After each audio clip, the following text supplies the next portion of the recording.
ಕೇಂದ್ರ ಸರ್ಕಾರ ಗ್ರಾಹಕ ಸಂರಕ್ಷಣಾ ಕಾಯ್ದೆಯನ್ನ ಎಷ್ಟರಲ್ಲಿ ಜಾರಿಗೊಳಿಸಿತು?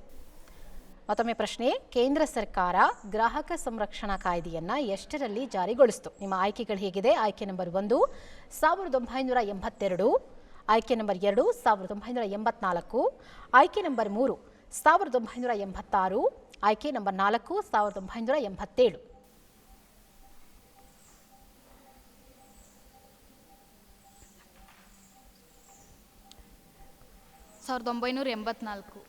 ಎಂಬತ್ನಾಲ್ಕು 1984 ತಪ್ಪಾದ ಉತ್ತರ.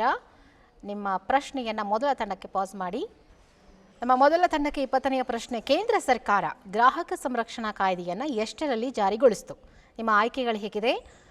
ಆಯ್ಕೆ 1 1982, ಆಯ್ಕೆ 2 1984, ಆಯ್ಕೆ 3 1986, ಆಯ್ಕೆ 4 1987.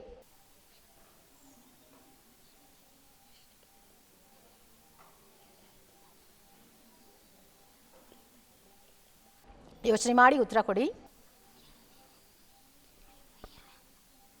1982. 1982 ತಪ್ಪಾದ ಉತ್ತರ. I am so sorry. ಸರಿಯಾದ ಉತ್ತರ 1987. 87ರಲ್ಲಿ ಕೇಂದ್ರ ಸರ್ಕಾರ ಗ್ರಾಹಕ ಸಂರಕ್ಷಣಾ ಕಾಯ್ದೆಯನ್ನು ಜಾರಿಗೆ ತಂತು.